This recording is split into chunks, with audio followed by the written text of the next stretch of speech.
I had the opportunity of a lifetime, but I decided to turn it down. And in this video, I'm going to be giving you 5 reasons why I turned down my NP/PA residency. So stay tuned. Welcome back, Psych Dude family. It's good seeing each and every one of you guys today. So you probably clicked this video wondering, why would you ever turn down an NP/PA residency? And honestly, I still regret it to this day, but at the same time, I do not regret my decision making whatsoever.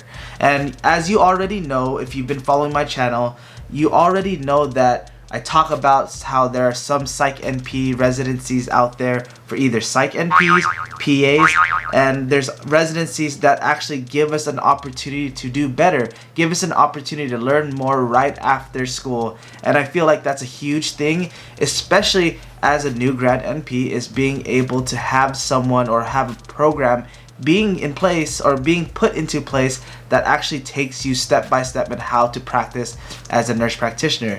I wish we had more of these residencies out there, and the reason why it's so regretful for me is because there are not that many residencies out there for us, and I would have learned so much more. But on the other end, I am happy what I'm doing. So let's get started on why I turned down this Psych NP residency. So let's get started. And the very first reason why I didn't go to Psych NP residency is the inconsistent hours. And that was troubling for me because, as you already know, flexibility and schedule is what I love most. And as many of you know, I love 12-hour shifts, but at the same time, I love 8-hour shifts, but not at the same exact time. I hate inconsistency, and I didn't like the fact that I was going to be working 12-hour shifts a couple days out of the week and then going back to 8-hour shifts, or vice versa, going 8-hour shifts and then 12-hour shifts, and not necessarily knowing what my schedule was. And sometimes I would have to work those schedules, or I would have had to work those schedules, and I wouldn't have known exactly what my schedule is. And as many of you know, I do have a family, and family is extremely important to me. And the fact that I wouldn't be able to know my schedule ahead of time, this was a big no-no for me. So that's the main reason, the first reason why I chose not to go to the Psych NP residency. And the second reason why I didn't go to Psych NP residency is because I would have had to move. And there are no official Psych NP residencies here down in Southern California. I wish there were, and if you do know of it, let me know, but I'm kind of already past that. But for the most part, I would have had to move. And unfortunately, my wife's in school right now during the Psych NP program, and that wouldn't have made it pretty much impossible for us to actually do it, because ultimately, at the end of the day, I want her to finish school, and I want her to be able to accomplish all of her classes and do really well in school down here in Southern California, as opposed to going up north and attending that Psych NP residency where I probably would have ended up. Yes, she could have probably went to a school up there, but at the same time, she's going to the same school that I went to, and I absolutely adore I love the campus, I love the school, and I love the program director, and she helped me out a lot. And I figured that it'd be best for my wife to actually have that opportunity, and it wouldn't have been best for us because we would have had to move on the last minute's notice. And the third reason why I turned down the Psych NP residency is pay. Yes, pay isn't necessarily everything. Pay isn't always going to be the main determining factor, but at the same time, and as if you're already a nurse, you know that residency pay sucks. Yes, for doctors, psychiatrists, the residency pay sucks. So imagine being a resident as a Psych NP, your pay is way low, and it's something that I probably couldn't have survived with. And being in California, the pay already as an RN would have been more than during the residency. Yes, you would have learned a lot, and yes, you would have had the opportunity to learn in different specialties among psychiatric mental health, but at the same time, I simply couldn't afford it. The amount of bills I have, and as you know, I have a son, and I just had a huge wedding, so I couldn't pay for it, and I could not take the pay cut. And I wish there were certain circumstances where I could have actually survived during that time, but I couldn't, so that's definitely a huge reason why I didn't go to this residency.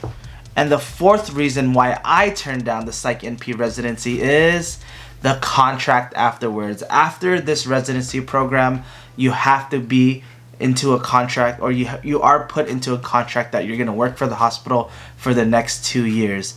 And honestly, it's something I did not want to do. At first it seemed appealing, yeah, I get a job for 2 years, but at the same time I did not have the flexibility that I wanted to. And as you already know, I love how flexible my schedule is. I love the ability for me to call off whenever I want to, or cancel or block out my schedule whenever I want to, whenever I want to go on a vacation. But this isn't the case if I were to go into residency. You are pretty much, throughout the whole entire year, throughout the whole entire program, you are pretty strict in terms of being scheduled for the certain unit, and you can't necessarily go away from that. But at the same time, after you even graduate from that program, you have to be in the hospital for another 2 years. You're under contract. And for the most part, people say, yes, you can break it, but at the same time, you don't want to be able to do that to a bigger name, because as you know, a lot of these residency programs, they are bigger names out there, and you don't want to be blacklisted in that situation. So I didn't even want to be stuck into that contract. I didn't want to be there in that contract after that. Yes, I would have loved to work there, and I would have loved to actually learn from that actual program, but at the same time, a 2-year contract, you don't necessarily know what's going to happen. And yes, I have a family, I have my wife's about to graduate, and honestly, I probably wouldn't have known if we were going to stay in that location. So, and I didn't want to even put myself in that situation in the first place if I were ever to get into a different predicament. And the fifth and final reason, the main reason why I chose to decline the residency program is I would have had no life. And as many doctors, psychiatrists, people out there know, that residency is pretty much life. And it's kind of like going to nursing school, where you would go to work, you would study for a certain amount of days, you would have didactic, you go to clinicals, things like that, and you wouldn't have had a life. The life that I live right now is amazing. I have days off whenever I want to. I work from home some days, and I get to go out to a clinic, work half days, things like that. I love my life. I get to spend time with my family, I get to travel, things like that. But imagine being part of a residency program where you have to be in residency program for a year and then under contract for another 2 years. You pretty much would not have a life at all. And that's something I wouldn't want to do. And as many of you know, if you've already been following my channel for a long time, I love my life and I love the flexibility. I love how I'm able to do so much and still make the same amount of money, see the same amount of patients, and actually work full time. And at the same time, I'm able to do this while still spending time with my family, my dog, and my friends, things like that. And if you were in this program, and if I were to choose this program, I probably wouldn't have had that life, especially for that first year during that residency program, because 1, you're going to be working, and then 2, you still have to attend classes, attend meetings, attend so much, because your life is revolving around that. And that's something I didn't necessarily want to live, especially at that time. If things were changing, if my wife was a Psych NP and I was a student, then by all means I would have made that adjustment to go into that program. But it's not the case. My wife's in school, and I have to be able to support our family and do all of that, and still be able to live the lifestyle that I love to live, you know? And at the end of the day, the reason why people choose a certain situation or choose a certain role, things like that, is to build a lifestyle for their friends, their family, and themselves. And at the end of the day, that's something I didn't want to do, and I did not want to have no life, because that's what I did during NP school, and that's what I had during RN school, was no life. And now I can actually live. YOLO! I'm just kidding, but really, now I can actually live, and I love it. Honestly, there's so many different perks to becoming an NP and then actually going into that residency program. This particular one that I wanted to attend, I would have rotated through so many different units within the hospital and then within the psychiatric department. I would have done outpatient, I would have done inpatient, I would have done detox, I would have been LGBT, I would have done outpatient homeless shelters. I would have done so much. that I honestly wish I would have gone through it. I totally regret it. If I didn't have the circumstances where I'm at right now, if I didn't have a family, if I didn't have my son, and if I didn't have to pay for my house, I totally would have done it. Don't let these 5 reasons stop you from doing it, because at the end of the day, you would have been more knowledgeable coming out of that program compared to how I am right now. I feel like I'm not having even touched how much knowledge I should be knowing compared to all these psychiatrists, to all these other mental health professionals. But at the same time, I can still practice safe, but I wish I would have had more knowledge coming out of school and coming out of the program. Like some people that I know that actually went through the NP residency, they felt like they were extremely knowledgeable, safe, and they knew exactly what to do in certain situations where other people might not necessarily know.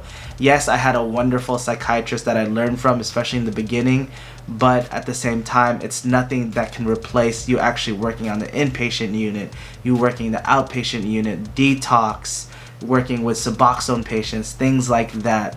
Luckily enough, I was able to work in the detox and then Suboxone patients while doing my residency or my preceptorship at the VA, but this would have been a whole different story because you would have been there every single day. Instead of there 2 days a week, you would have been there either 3 to 4 to even 5 days a week working with this population of patients and actually knowing how to treat these type of patients. Ugh, I wish I would have had it. And if you are thinking about applying to RN resident or NP residency programs, if you are thinking about it and you have the opportunity to do it, please do it. You're going to be so much better off doing that and having that knowledge base in order for you to help your patients.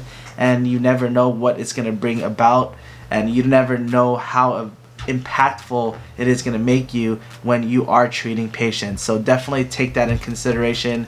Like I said, don't do what I did, just skipping the residency program, just thinking I was going to be working on my own.